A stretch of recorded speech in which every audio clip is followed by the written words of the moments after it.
जैसा कि last episode में हमने देखा कि टैंग शैंग जीवू को बचाने के लिए उस एप के पीछे जाने लगता है। वहाँ जाते वक्त उसे रास्ते में एक बहुत बड़ी मकड़ी नजर आती है जो उस पर हमला कर देती है। वो मकड़ी बहुत ज्यादा स्ट्रॉन्ग थी और वो कई हजारों साल पुरानी थी। इस मकड़ी को मारना बहुत मुश्किल था क्योंकि खुद ये एक जहरीली मकड़ी है, जिसकी वजह से अगर टैंग शैंग उस पर पॉइजन छोड़ता है तो मकड़ी पर इसका कोई असर नहीं होगा। अब टैंग शैंग कैसे न कैसे करके उसे बचाने की कोशिश करता है और उसको ब्लू सिल्वर प्लांट की मदद से जकड़ने की कोशिश करता है, लेकिन मकड़ी हर बार उसके जाल को तोड़कर उस पर अटैक करने के लिए आगे बढ़ती रहती है। वो मकड़ी अपना स्पाइडर वेब छोड़कर लोगों को फंसाती है और उसके वेब में लगा हुआ पॉइजन धीरे धीरे इंसानों को मार देता है और मकड़ी अब इसी वे में टैंग शैंग के ऊपर अपने जाले छोड़ने लगती है।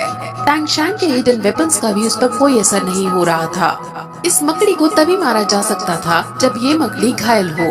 अब काफी लड़ाई करने के बाद फाइनली मकड़ी टैंग शैंग को अपना डंक मार देती है और टैंग शैंग बेहोश हो जाता है। अब कुछ देर बाद आँख खुलती है और वो अपने आप को पिछले जन्म में जगा हुआ पाता है। वो अब टैंक सेक में वापस आ चुका था और वहाँ पर पुराने वाले एल्डर्स ही मौजूद थे।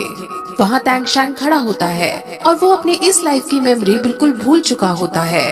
उसे याद नहीं होता कि जीवू कौन है, श्रेक स्कूल क्या है और वो कहाँ रहता था। वहाँ वो फिर बाकी लोगों से बात करता है और उनके साथ घुल मिल जाता है, लेकिन तभी एक आदमी कुछ शब्द बोलता है जो जीवू बोला करती थी। अब इससे टैंग शैंग को विजन्स आने लगते हैं और उसे धीरे धीरे सब याद आ जाता है कि वो यहाँ का नहीं है, वो तो मर चुका था और उसकी अगली लाइफ में वो दूसरी दुनिया में था। वो समझ जाता है कि वो यहाँ बिलोंग नहीं करता, इसीलिए वो फिर से सुसाइड करने की कोशिश करता है।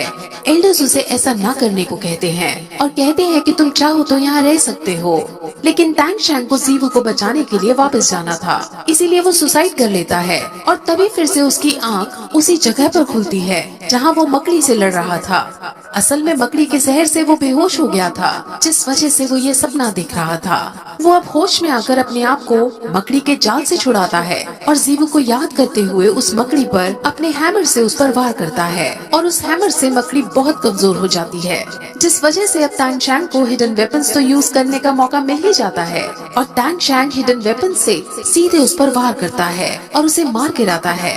अब ऐसा करने से फिर से वो पावर ड्रेन हो गया था, जिस वजह से वो मेडिटेट करने बैठ जाता है। अब वहाँ तुरंत वो दादी और उसकी पोती आ जाते हैं। इस बार दादी के साथ दादा भी मौजूद है और वो दादा दादी अपनी पोती के लिए इस मकड़ी को ढूंढ रहे थे, लेकिन आज दूसरी बार टैंग शैंग ने पोती का शिकार छीन लिया है, जिस वजह से दादा दादी दोनों को बहुत गुस्सा आता है। हालांकि ये मकड़ी बहुत स्ट्रॉन्ग थी और इसको मारने के लिए दादा दादी दोनों को अपनी फुल स्ट्रेंथ का यूज करना पड़ता, जबकि टैंग शैंग ने इसे अकेले ही मार गिराया था। इस बात से दादा बहुत शॉक होते हैं, लेकिन वो अपनी पोती के गुनहगार को इस तरह से जाने नहीं दे सकते थे, इसलिए अब वो अपना दिमाग चलाते हैं। वो उसके सामने दो चॉइस रखते हैं, जिसमें से पहली तो ये कि वो टैंग शैंग को जिंदा छोड़ देंगे, लेकिन टैंग शैंग को उनके परिवार में शामिल होना होगा, और दूसरी चॉइस ये कि अगर टैंग शैंग पहली चॉइस को नहीं मानेगा तो वो पोती के सोल बीज को चुराने के जुर्म में मारा जाएगा। अब टैंग शैंग उनकी पहली चॉइस को मान जाता है, जिसमें वो लेकिन अपनी एक शर्त रखता है। वो कहता है कि मैं आपके परिवार में शामिल होने को तैयार हूँ, लेकिन आपको मेरे साथ चलकर मेरी मदद करनी होगी और जीवू को जायंट एप से बचाना होगा। अब जायंट एप का नाम सुनकर दादा दादी दोनों उसे मना कर देते हैं, क्योंकि जायंट एप बहुत ज्यादा शक्तिशाली था और सोल लैंड का सबसे बड़ा ग्रैंड मास्टर भी उसको नहीं हरा सकता था, इसलिए वो उसकी शर्त को ठुकरा देते हैं। जिसके बाद टैंग शैंग भी उनसे ये कह देता है कि अगर तुम मेरी शर्त नहीं मान रहे हो तो मैं भी तुम्हारे परिवार में शामिल नहीं होऊंगा। अब दादा को गुस्सा आ जाता है और वो उससे लड़ने के लिए आगे बढ़ने लगते हैं, लेकिन तभी वहाँ मिस्टर जाओ के साथ बाकी बच्चे आ जाते हैं और दादा दादी को रोकते हैं। वो उनसे बातें करके उन्हें समझाने की कोशिश करते हैं कि टैंग शैंग ने अपनी जान बचाने के लिए इस मकड़ी को मारा था, लेकिन जब वो नहीं मानता तब मिस्टर जाओ दादा को अकेले में ले जाते हैं और उसे बताते हैं कि टैंग शैंग ग्रैंड मास्टर का डिसाइपल है। अब ग्रैंड मास्टर का नाम सुनकर दादा शांत पड़ जाता है क्योंकि वो ग्रैंड मास्टर की इज्जत करता है और वो अब टैंग शैंग को बिना कुछ कहे वापस जाने लगता है। लेकिन ये बात पोती को सहन नहीं होती। पोती टैंग शैंग से बदला लेना चाहती थी, इसलिए वो टैंग शैंग को चुनौती देती है और कहती है कि मैं तुम्हें इस बार हराऊंगी और अगर फिर भी तुम जीत गए तो तुम इस सोल बीस्ट की स्पिरिट रिंग को हासिल कर सकते हो। अब टैंग शैंग उसकी चुनौती को मान लेता है, लेकिन तभी ऑस्कर वहाँ आ जाता है और कहता है कि इस शर्त में एक और चीज ऐड करनी होगी। वो इस शर्त में एक चीज और ऐड करता है, जिसके अकॉर्डिंग अगर टैंग शैंग जीतेगा तो पोती को टैंग शैंग को किस करना होगा। अब पोती को गुस्सा आ जाता है, लेकिन दादा और दादी को बहुत खुशी होती है, क्योंकि वो तो चाहते ही थे कि उनकी पोती टैंग शैंग जैसे ताकतवर आदमी के साथ रहे। अब उनके बीच एक कंपटीशन रखा जाता है, जिसके अंदर उन दोनों को 20 मीटर दूर खड़े पेड़ पर निशाना लगाना था। उनको 16 ब्लेड दिए जाएंगे और उनको एक ब्लेड में लिवर्स को फंसाकर इस वे में फेंकना है कि वो हवा में ब्लेड पहले लीव्स को कैच करे और फिर पेड़ पर जाकर लगे। अब फिर कंपटीशन स्टार्ट होता है और पोती अपने ब्लेड्स फेंकती है, जिसमें वो हर एक ब्लेड में एक पत्ता फंसा लेती है और उसके सारे ब्लेड्स पेड़ पर जाकर लगते हैं। अब वो बहुत ज्यादा खुश होती है और टैंग शैंग की तरफ देखकर एटीट्यूड में कहती है कि तुम डर गए हो क्या, जो अभी तक अपने ब्लेड नहीं फेंके हैं। जिस पर उसके दादा उसे बताते हैं कि जब तुम अपने ब्लेड फेंक रही थी उसी वक्त टैंग शैंग ने भी फेंके थे और टैंग शैंग की स्पीड इतनी तेज थी कि तुम उसे देख भी नहीं पाई और टैंग शैंग के ब्लेड में 10-10 पत्ते फंसे हैं। अब ये सुनकर पोती बहुत उदास हो जाती है, क्योंकि वो ये कंपटीशन हार चुकी थी।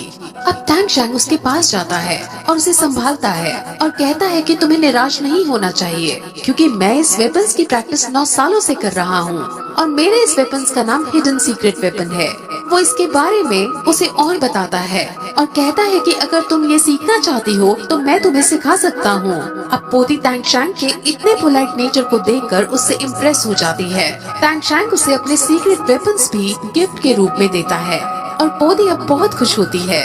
वो फिर उसे जल्दी से किस करके शर्माते हुए वहाँ से चली जाती है। अब टैंग शैंग फिर उस मकड़ी की स्पिरिट रिंग हासिल करता है। इस मकड़ी का नाम ह्यूमन फेस डेमन स्पाइडर है। वहीं शहर के स्कूल में हम ग्रैंड मास्टर को देखते हैं, जो टैंग शैंग के बारे में ही सोच रहे थे और उन्हें उसकी याद भी आ रही थी। अब अगले दिन टैंग शैंग के पिता टैंग हाओ उस जगह आते हैं जहां टैंग शैंग ने मकड़ी से लड़ाई की थी और वहां वो बहुत सारी ब्लू सिल्वर प्लांट को देखते हैं और अपने बेटे की काबिलियत पर बहुत गर्व महसूस करते हैं। वहाँ से वो एक जगह जाता है जहाँ हर तरफ तबाही मची हुई थी। वहाँ कुछ ब्लू सिल्वर प्लांट्स भी मौजूद थे और वहाँ से वो अपने पुराने दिनों को याद करता है। और अब हमें टैंग हाओ की ब्लैक स्टोरी पता चलती है। टैंग हाओ अपनी सुंदर सी बीवी और अपने इन्फेंट बेबी के साथ इसी जगह पर खड़े थे और वो किसी से बचकर कहीं भाग रहे थे। टैंग हाओ अपने हैमर का यूज करके अपने बीवी बच्चों को बचाने की कोशिश कर रहे थे। टैंग हाओ बहुत ज्यादा शक्तिशाली थे और वो अपनी बीवी को किसी भी कीमत पर बचाना चाहते थे। उसकी बीवी का नाम यन है और उसके पीछे ग्रेट सोल लैंड मास्टर पड़ा हुआ है।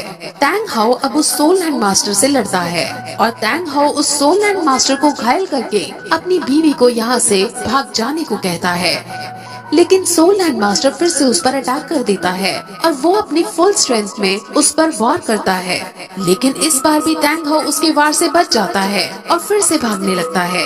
लेकिन थोड़ी देर चलने पर अब वहाँ और भी सोल लैंड मास्टर आते हैं और वहाँ अब उन सोल लैंड मास्टर को आदेश देने वाला आदमी भी आ जाता है, जो पूरे कॉन्टिनेंट में सबसे ज्यादा ताकतवर इंसान है। वो उनसे कहता है कि तुम दोनों ने एक दूसरे से प्यार करके अच्छा नहीं किया, क्योंकि ये भगवान के नियम के विरुद्ध है। जिस पर टैंग हाओ ये कहकर उसकी बात को इग्नोर करता है कि तुम कौन होते हो जो हमें भगवान के नियमों के बारे में बताओ। वो आदमी उसको यन से दूर करना चाहता था, लेकिन टैंग हाओ यन से बहुत प्यार करता था, इसलिए वो अब उससे भी फाइट करने जाता है।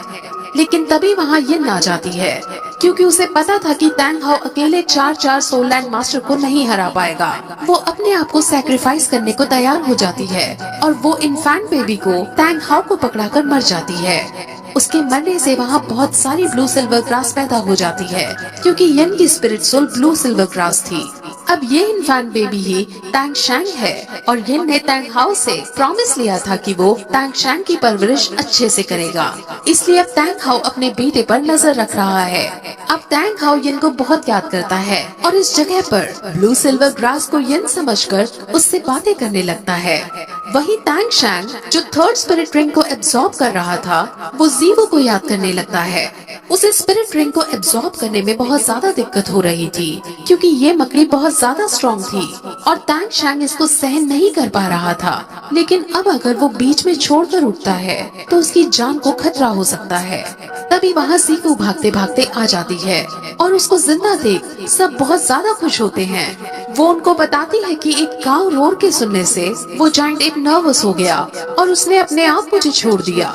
वो उन्हें फिर ये भी बताती है कि उसकी भी लेवल 30 हो गई है और उसको रात में एक बीस्ट दिखा था। उसने उस बीस्ट को मारकर स्पिरिट रिंग भी हासिल कर ली है और सब ये सुनकर बहुत खुश होते हैं। लेकिन अभी उनकी टेंशन घटी नहीं थी क्योंकि टैंग शैंग बहुत शक्तिशाली स्पिरिट रिंग को एब्जॉर्ब कर रहा था और अब वो टैंग शैंग के होश में आने का ही वेट करने लगते हैं। वहीं दूसरी तरफ ग्रैंड मास्टर अब श्रेक स्कूल के डीन से मिलने आते हैं और वो दोनों टैंग शैंग के बारे में ही बात करते हैं और ग्रैंड मास्टर अब तक जो भी कुछ हुआ उस बारे में सुनता है तो वो समझ जाता है कि मिस्टर जाओ को टैंग शैंग के पिता टैंग हाउ ने ही पीटा था और फिर वो टैंग हाउ का बैज उन्हें दिखाता है।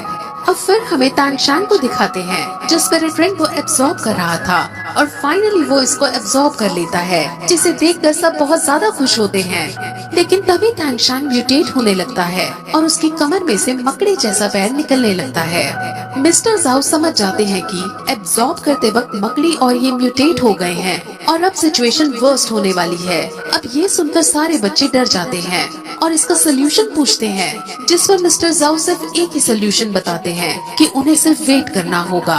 अब टैंग शैंग फिर से बेहोश हो जाता है और पहले तो उसे जीवो की ही याद आती है जो उससे दूर जा रही थी और फिर वो फिर से अपने पिछले जन्म में पहुंच जाता है, जहां हमें अब ये पता चलता है कि उसने आखिर पिछले जन्म से सीक्रेट लाइब्रेरी में जाकर सीक्रेट नॉलेज क्यों चुराई थी।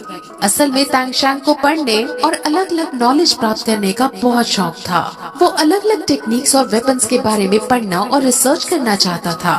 वो अपने भी कई सारे वेपन्स बनाया करता था, लेकिन उसके इस टैलेंट की वहाँ कोई कदर नहीं करता था। उसके साथ रहने वाले बच्चे उसके वेपन्स को देखते तक नहीं थे और उसके सामने ही उसकी बुराई करके उसके वेपन्स को तोड़ दिया करते थे, जिस वजह से टैंग शैंग बहुत फ्रस्ट्रेट रहा करता था। और टैंग शैंग अब कुछ बड़ी और सीक्रेट नॉलेज प्राप्त करना चाहता था और इसलिए अब वो एल्डर्स से सीक्रेट लाइब्रेरी के सीक्रेट वेपन्स के बारे में पढ़ने को कहता है, जिस पर एल्डर्स उससे बहुत गुस्सा करते हैं क्योंकि उन वेपन्स और उस नॉलेज के बारे में जानने का हक किसी को नहीं था। इसलिए वो उसे बहुत गुस्सा करते हैं और उसे इस क्लैन से निकल जाने को कहते हैं और फिर यही ये एपिसोड इस तरह खत्म हो जाता है।